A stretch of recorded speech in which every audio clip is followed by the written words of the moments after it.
Everyone. In celebration of CTE month, which is February, we have a wonderful topic for you today and three phenomenal panelists. Our topic today is Technical Colleges in Action, Supporting Students with Intellectual Disabilities in Florida Post-Secondary Comprehensive Transition Programs. Today, we're featuring Elaine Smith, coordinator of First Coast Technical College, Dr. Vivian Vieta, coordinator of Robert Morgan Education Center and Technical College, and Judith Wiley, coordinator of our program at Lively Technical College. Now, we're going to give each of our panelists a chance to introduce themselves. Elaine? All right. Hi, my name is Elaine Smith, and I am currently the coordinator for our Boost program. Um, I have been teaching or in education for 23 years. The last 6, I was an instructional literacy coach, and I am completing my first year as a coordinator. Thank you very much, Elaine. Dr. Vieta? Hello, everyone. My name is Vivian Vieta, and I am the very proud director of Project TOPS at Robert Morgan Educational Center. I was fortunate to begin in 2015 and have continued growing with the program. My background is both in transition, inclusion, working at the secondary level, and supporting students with unique abilities. I look forward to speaking to you all today. Thank you, Vivian. All right, Judith. Hi, I'm Judith Wiley, and I'm the coordinator of the SOAR program at Lively Technical College in Tallahassee. My background is in ESE. I've been a behavior specialist and a staffing specialist. This is my 17th year in education, and I'm also a behavior analyst. Thank you very much. Thank you all for being here. All right, we're going to proceed into our first question. So we'll start in that same order. So we'll go Elaine, Vivian, Judith. You'll each have a chance to respond. So as you look back, what was the most critical in setting faculty up for success in that first year? From recruitment through classroom delivery, what really made an impact? Elaine? I would say for us, it was definitely the front loading of providing the ESE support teacher into each of the programs, having our support teacher, our ESE teacher is Katie, and having Katie being available to go into all the classrooms, support the teachers, support the staff. We also began our school year with implementing UDL strategies and professional learning in our department meetings. So giving the instructors a strategy that they were able to work on in our meeting, take back the next day and utilize that in their classroom without any, prep was very beneficial for them. I also feel that having the instructors being adaptive, I mean, we currently have a lot of Florida School for Deaf and Blind students, so I feel like they were already somewhat prepared, but just having them have the flexibility that was required for having our students with intellectual disabilities definitely helped to guide this year for them. Thank you very much. And I know I've been visiting your campus. I know you're doing some really creative things there with the PD you're doing for the faculty and staff. I think that's phenomenal. Vivian, why don't you tell us a little bit about how your experiences and how you set that faculty up for success? We had a really unique start. We began with a grant from Florida Developmental Disability, FDDC, and that was different. That was listed as a CTE model. And I really had some time coming in to announce what was going to happen to the faculty, solicit faculty buy-in, which was incredibly, and do a lot of presentations on what is a 504, what are accommodations, the difference between the K-12 mentality of high school students, because we have a high school campus right next door. We have dual enrollment with our technical college students. So it was clarifying a lot of maybe misconceptions that faculty members had, finding out that a lot of our faculty that were directly from industry, what they were doing was feeling very comfortable in helping out our students with unique abilities and their word for helping out was my word for over accommodating. So we tried to set really very clear standards of our students are able and capable. The 504 is what's going to guide us. We have a matrix of service. And then I agree absolutely with Elaine in terms of front loading assignments, front loading strategies, front loading organizational tips in terms of assessment, and going from there. UDL was always our basis, and the most PD that we've offered to our faculty and the most requested is on UDL and strategies. And then we're in the classrooms with our CTE partner teachers on a regular basis. So it's very much ongoing instruction based on the needs of the students, as well as the curriculum that the teachers are delivering. That's fantastic. Thank you very much, Vivian. Judith. So the first year we only had students in fundamental food service skills and then nails and facials. Nails and facials are separate programs, but we had one student who completed both in the first year. So because we had so many students, I believe we had 12 in fundamental food service skills in the morning. So my case specialist went in the classroom to help the chef in that class, because I believe that year he had 50 students in his class. So she would do small groups with our students and just help facilitate whenever they were doing the hands-on learning as well. As far as we had one teacher also that taught both the nails and facials courses, and it was mostly communication with her. She had a night class or an evening class, and our students started at 1 and they were here from 1 to 5. And we worked very early hours, so we weren't always here when they left. So she would let me know what was going on, and then the students were able to come in the morning and get some one-on-one time in with me to make sure that they were getting their academic support needs met. But she preferred, and I have a lot of my CTE teachers even now that prefer to do that hands-on learning and that one-on-one support within the classroom themselves. And they don't prefer a lot of support from us. And if they do, they like to send the students to us. So it was definitely a learning year, and we've changed up some things since then. But that support in the classroom is really what seems to help.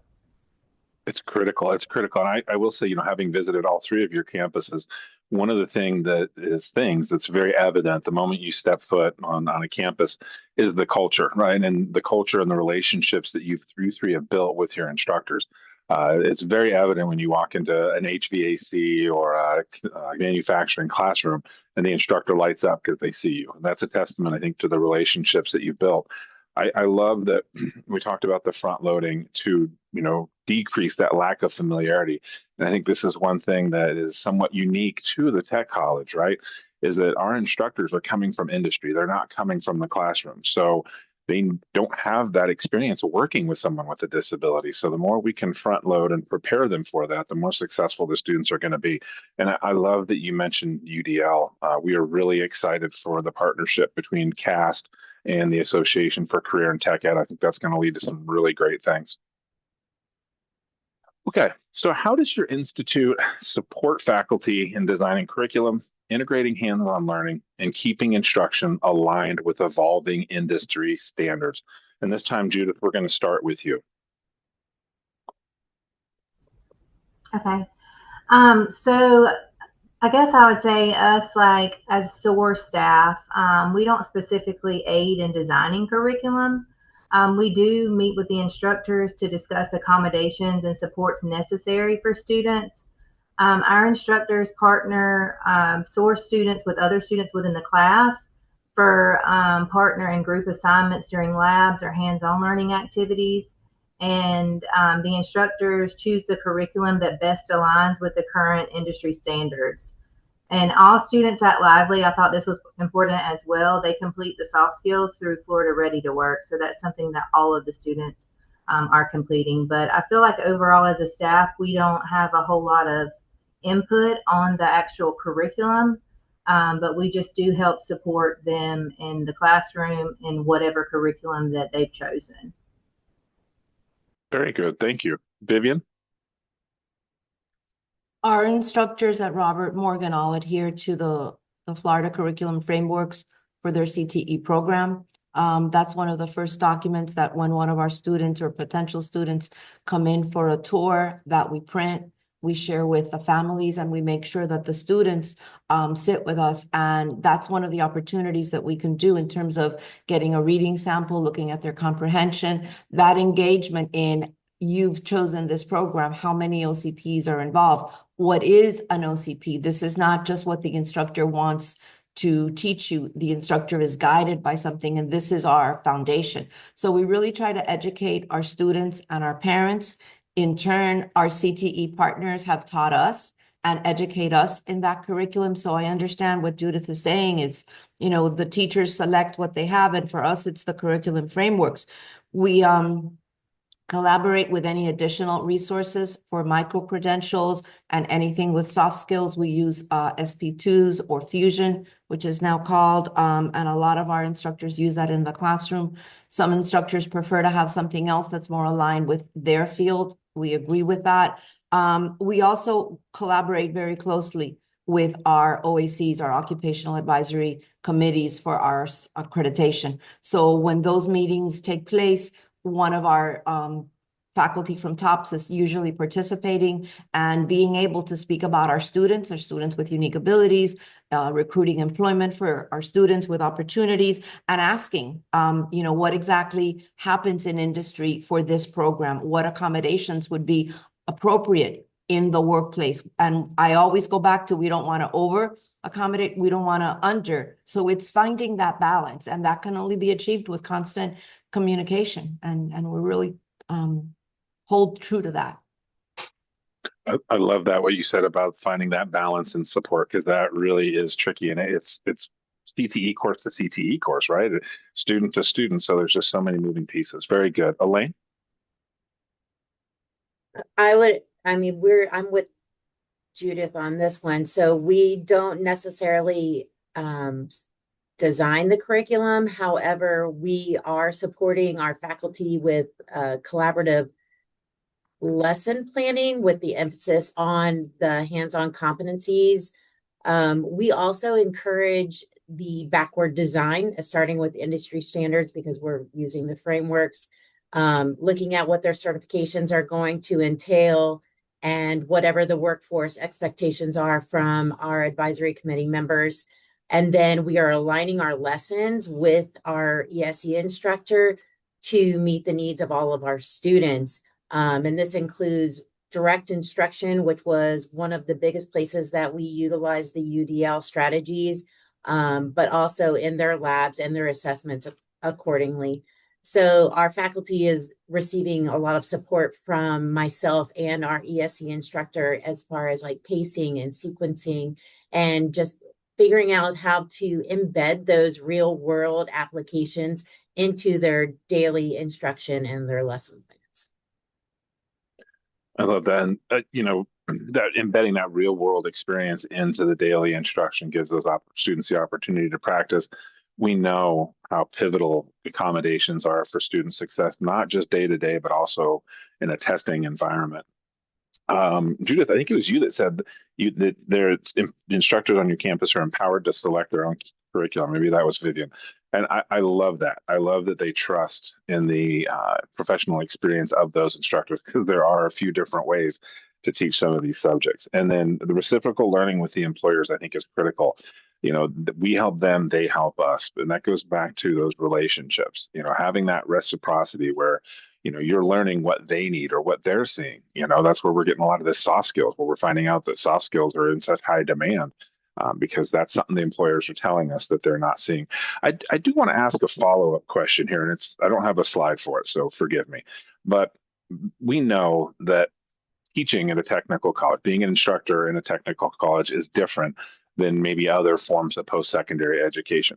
So how do you help support those instructors in that balanced instruction and all the other things that they're doing, right? I mean, they've got industry certifications, they've got employment, they've got OJT. How do you help your instructors, I guess, is the question I'm getting at. We'll start with Elaine.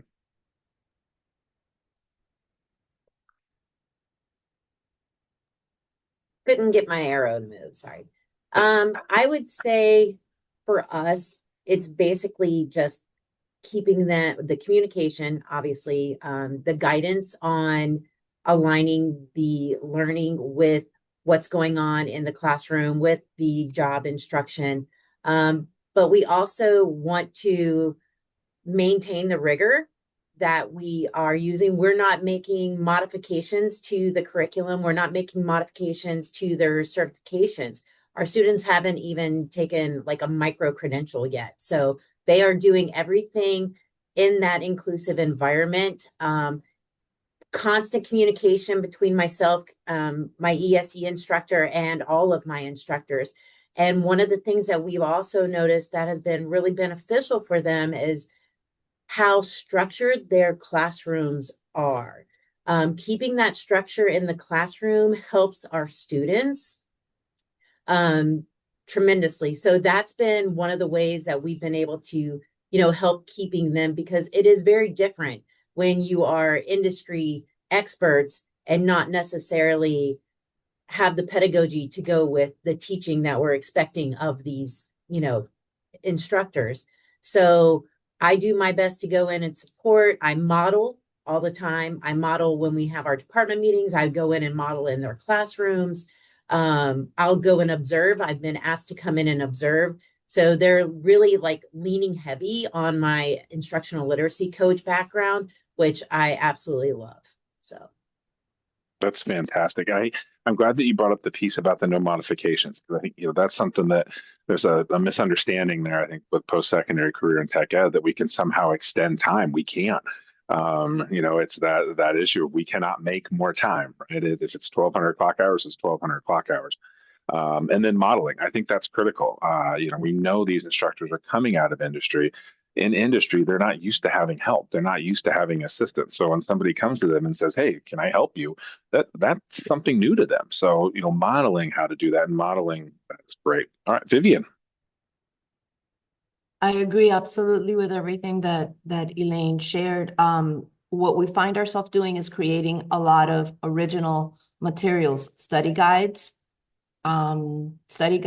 outline, practice materials, definitely test prep for industry certification. Our CTE faculty are masters at what they're doing, and our top teachers are learning from them. But at the same time, we offer that wealth of knowledge that ESC has in terms of accommodations, and having them really be clear on that fine line between accommodating and modifying, and where UDL comes in terms of, at the beginning, I felt that it was, the top students. No, it's all our students. And now when I say that, I have instructors who are like, okay, I get what you meant now. Because it might be that ESOL student, or it might be somebody who came in a month late into the program. Now they understand that some of the supports and services or documents that we've created, and we are always very willing to share. You can share that with anyone in the class. It's up to the instructor to share. Sometimes students will come up to our faculty and say, "Hey, miss, can I have that same study guide? Where do you get that?" And as long as the CT teacher is okay with that, we definitely want that collaboration and that modeling of how us as two teachers are supporting each other and respecting that our points of views might be different, or how we implement something might be different, but we're still working towards the same goal. And that's very important. It's critical, and I love what you said about meeting the demand. Right, you're almost daily coming up with these because you didn't know you had to do it the day before. Right. With those practice exams, new courses coming up, and one other thing I want to point out is that I love what you said about accommodations versus modifications, because we know there's not a whole lot of modifications that we can do, but we do have some accommodations that we can employ with that 504 plan. That's a great point. All right, Judith. So right now we currently have 13 students who are going out on internship. Most all of them are placed. We're still trying to place a few. And that is, they're all in our specialized career instruction course, or career education now. But anyway, so scheduling is the big thing for us, right? Most of our students are going out in the mornings. We do have some that are going out all day, like 2 days a week. And then we have one who does the afternoons. We do have quite a few paid internships this time, so that was really good. But scheduling is a big deal. So I have 3 case specialists and an instructor. The instructor wants to go out weekly to check on all of the students, which is great. But then we have students who need additional support. So then we have to see who those students are, which we met at the beginning of the semester to say, these are the 5 potential students that will need additional support. And once they are placed, then we'll do even more scheduling to see, what their needs are. Currently, the ones that are placed outside of the school, they have really good supports where they're at, so we're not having to go out as much, but it's a forever changing schedule. We also have 4 students who are on campus who need to come in for one-on-one support. So one of my case specialists stays here in the classroom most of the time so that she's here to help them. But we do try to split up the caseload between all of them. And then being that this is our 5th year, we've had quite a few students now. So we have to split up all the former students so that they check on them as well throughout the semesters. Wow, I have to imagine. Oh, sorry, go ahead. And I was going to say too, for our students who need that one-on-one support that we really can't, we can't provide one-on-one support all day, every day at these internships. So we are working with VR this year. We've had multiple meetings with them, and they're actually coming to the school site to see us. So we're having a little bit, they're not going out to the job sites yet, but they're having more involvement, and they're meeting with the students in their homes. So we're having a little bit more success with VR as well. That's incredible. I was just going to say, with all those moving pieces, students going here, students going there, coming in the morning, coming in the afternoon, I have to imagine communication is critical with your team there to ensure. Yeah. Yeah. All right. Thank you very much. All right. Next question. What opportunities exist for faculty professional growth? For example, certifications, industry, externships, mentorships, and how do these opportunities contribute to long-term faculty retention? Judith, we'll start off with you. Okay, so in August, Ms. Holly, who's my instructor, and I, we gave a presentation on accommodations and supports to all of the faculty and staff at Lively. Formally, we've met only with our teachers who have SOAR students in their programs. But this year, the director asked us to meet and speak with all of the faculty because she said that they could all benefit from it. So that was pretty cool that we were able to do that. We provided scenarios, examples, and feedback to them. We had some games that they played. It was very interactive, and it seemed to work out pretty good. We also offer professional development since we're through the K-12 umbrella. So online trainings for ESE, classroom management is an example, and then understanding dyslexia is another example. But there are multiple online courses that are available to all of our instructors. Very good. Thank you. Retention is really not a big problem for us either. We've had the same staff through FCSUA since we started. All of our employees who are paid by FCSUA have returned every year. So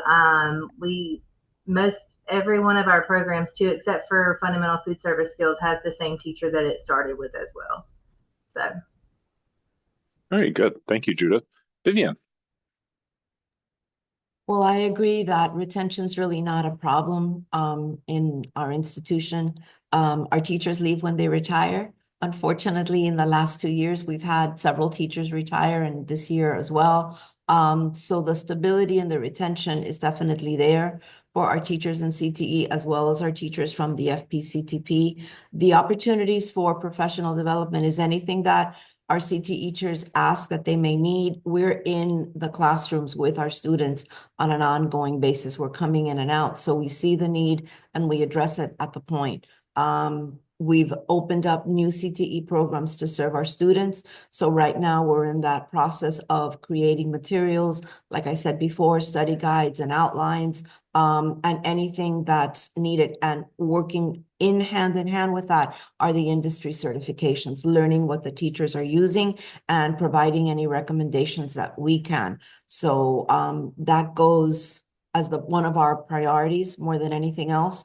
We also have district support coming into our classrooms for our CTE teachers or participating in group instructions at the district for like teacher work days or things like that, where our teachers can participate, but for the most part, our FTPC teachers stick together and we provide the accommodation component and collaborate. If there's a workshop or something that we've participated in, like recently it was something on brain research that I participated in online and I thought was really helpful. I pushed it out and I shared with everyone, specifically addressing what would be beneficial for the teachers or for the teachers in what they were doing with our students.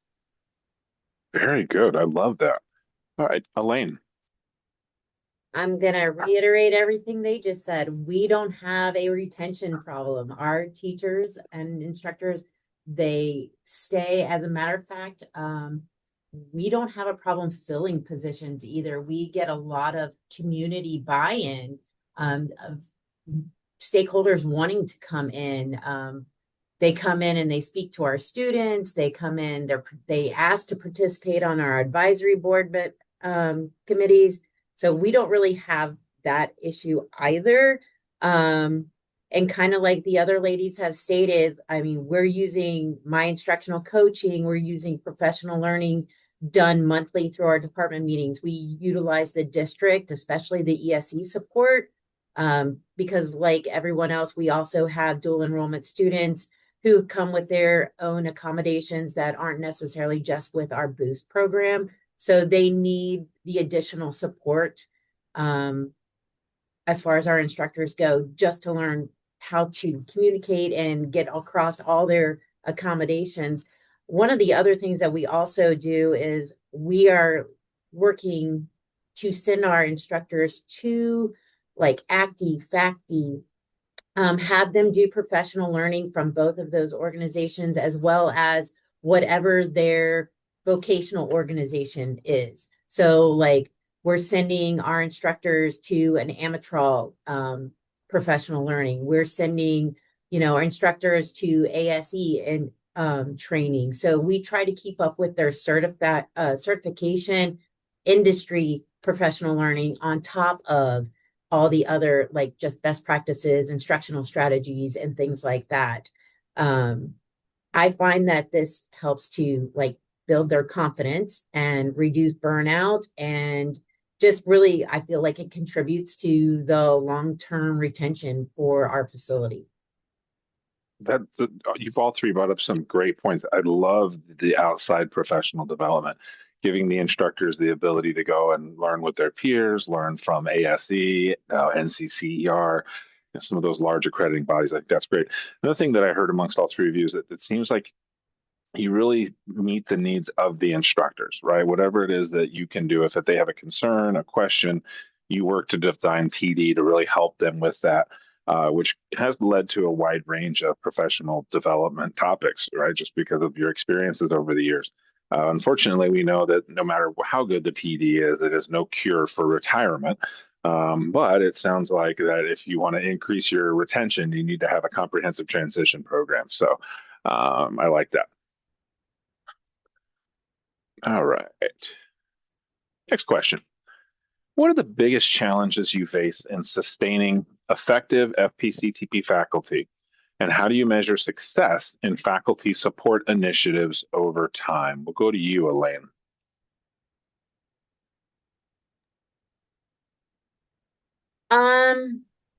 Some of the biggest challenges. I would think that some of the biggest challenges for them right now are managing multiple cohorts and multiple levels within a cohort. I think that that's a really big challenge. I was very impressed at how our automotive instructor actually handles that. He's probably one of the most organized instructors that I have seen so far. I feel like that's a big demand because those programs are very popular. There's wait lists, and the fact that they are able to manage the multiple cohorts starting in one area and having just a singular adult ed teacher and then a singular dual enrollment teacher, it kind of makes PLCing for them a little a little difficult. Yeah. That to me is probably the most challenging thing. But they are pretty much technically strong in that. And, like Vivian said, they are definitely masters in their field. So having that and just being able to give them whatever little tools they need to help manage the classroom, I found has been pretty beneficial to them. Very good. Thank you, Elaine. Vivian.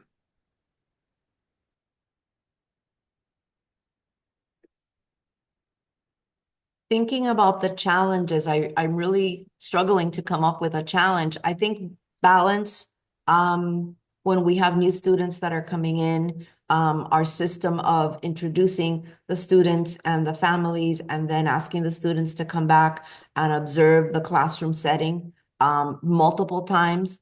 We tell the students and the families that we want to be able for the student to understand what a typical day is going to be like and the commitment that they're making. We're very open about the supports and services that we offer, but the students need to understand what's expected of them. And the CTE teacher is critical in this. So we may have a new student coming in to observe, and it's fresh in my mind because it's one of our priorities in this month. It's finding that balance that the teacher wants to come in and give them so much information where our CTE faculty, or I'm sorry, our FPCP faculty and myself, we want them to just maybe talk a little less and implement the hands-on so that the students can see the combination of the textbook might be overwhelming for you. It might be, oh my goodness, all these different assignments that I have to do. And then I want to get to the hands-on, but you can't because safety is going to be first across all our programs. So I'd like our teachers to just remember that component, their eagerness, they're wanting to share everything and maybe overshare. And that's where, the TOPS faculty comes in to kind of like pace yourself. And don't give them too much and make them run for the hills, is one of the things that I can first think of in terms of measuring success for faculty. Our faculty, and I think the other ladies will say the same, genuinely care about our students. They bond with our students. They advocate for them.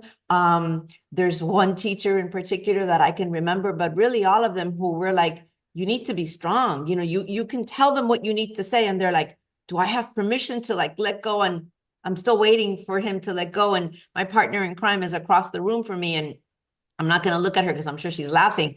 They're so kind-hearted to our students that we want them to be maybe a little bit tougher sometimes because that's what they're going to find in employment. They have to be able to understand that tough critique is for you to learn from it. So don't hold back, everything within moderation, but our students can really handle it because that's how we're preparing them.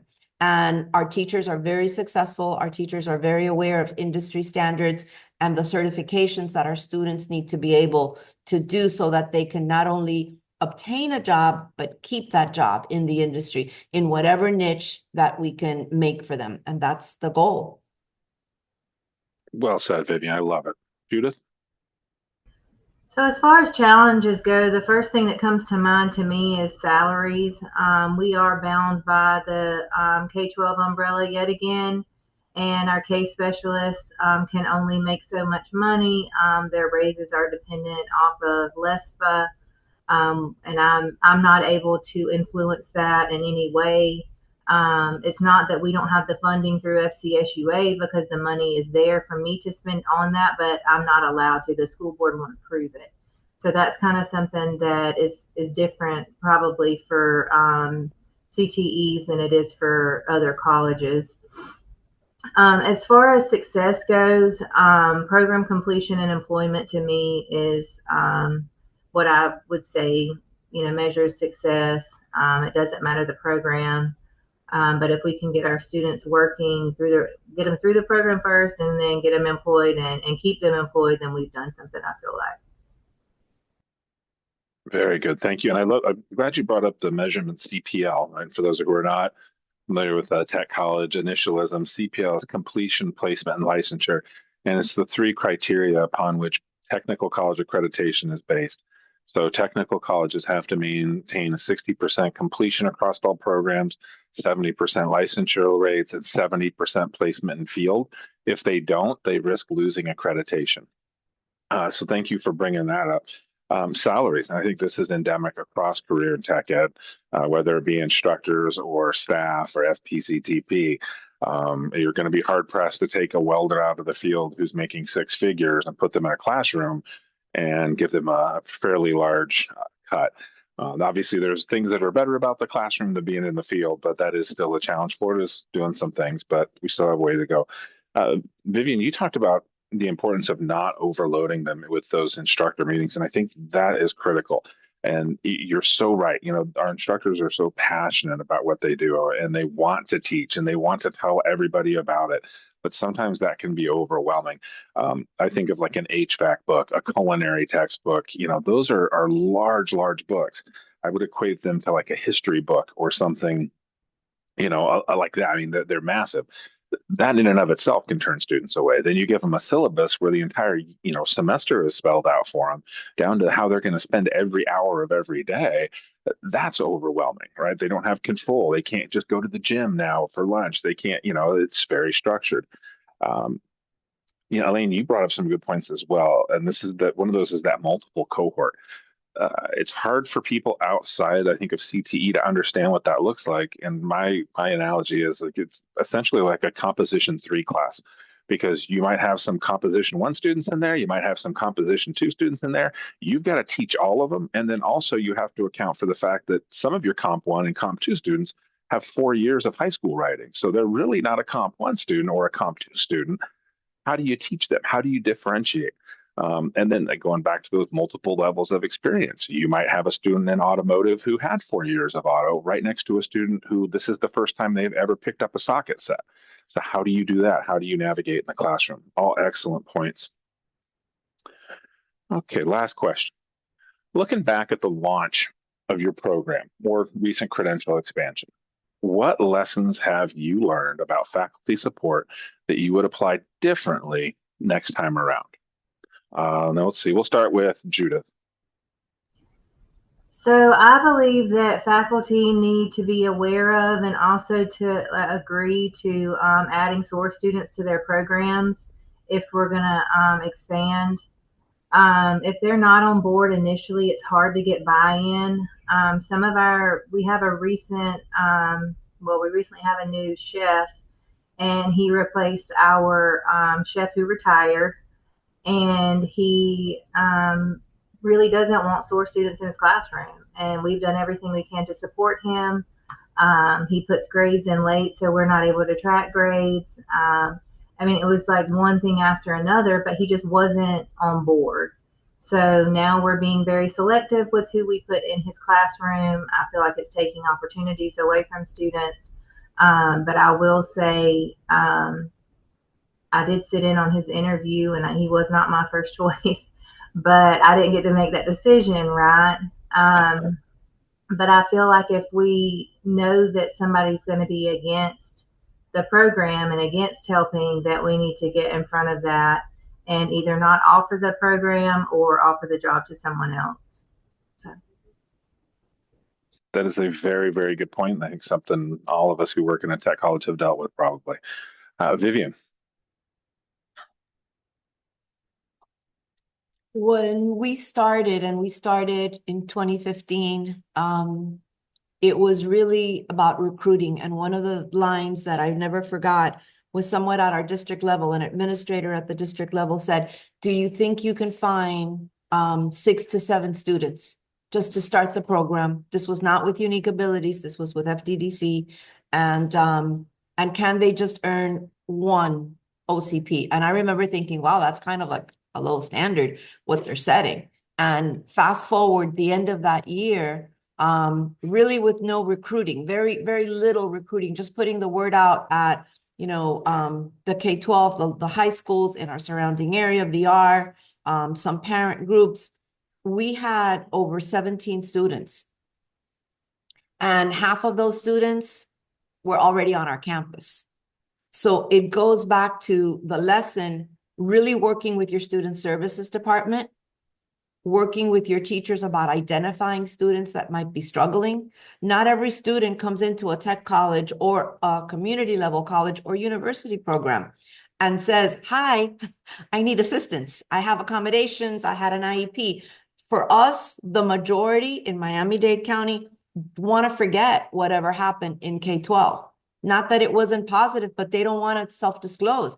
And we all know that they have to self-disclose. So what we see are CTE teachers who are starting to get frustrated with students that are not improving, that are not meeting the criteria, but they don't have a 504 and they don't understand. So the lessons that we've learned with the faculty is they need to be front loaded at the onset about every type of disability and what the system is and what we can offer, and working very closely with our student services. Because even today, fast forward 2026, we still have students that we get called in that are enrolled in GED programs, that are enrolled in ABE, and they want us to interview them because they might be candidates for our program. And then we start talking and getting documentation, and guess what? They are candidates for our program, and they've been sitting very frustrated. And that's something that upsets us as a team, that these students just didn't have enough at the very start. So it's really not on our faculty. It's just our faculty kind of like trusting themselves that when there's a difficulty, they trust their judgment to say there is something that's going on and ask for help. And it has to be from the administration to the student services department to us as a faculty when we come together. And at the beginning, that wasn't happening because it was just still too new. We didn't know enough. Thank you. Thank you for that, Vivian. I love that. I love, well, especially the self-advocating. Elaine. Well, considering that this was our first year, and I literally started in April and our first cohort started in August, I'm actually very pleased at how we did it. And I don't think I would change anything, to be honest with you. We did do what Vivian said, and we did front load, and we had the ESE support. We had, when we planned this, they had certain things in mind. Myself having the instructional literacy coach background, and hiring an access points teacher with all these credentials, and being able to start best buddies. And I just feel like we really front loaded, and we were proactive versus reactive. And we planned and we supported our teachers through professional learning. And we basically told them, here's what we're going to do in your classroom. Here's how we're going to support you. Here's how we're going to support your students. Here's how we're going to support student services. It has literally been supporting every aspect of our campus. I recruit. I do what we call Boost Blitz, and I get all the parents with all their paperwork and I've gone out to every ESE department in the county at every high school.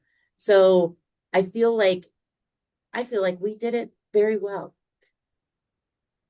I would agree. I would think all three of you are doing it very well. And I think, specific to where you got, Elaine, it's I wouldn't even say unique, but you had one person who started, then it got handed off to somebody else, then George got a hold of it, then Kevin got on, then you're on it, and so to see it change hands, and turn into what it is has just been wonderful. And it's like you said, it's that intentional planning. Thinking about the various things that could happen. We all know, as coordinators, there's things that you can plan for and there's things you can't plan for.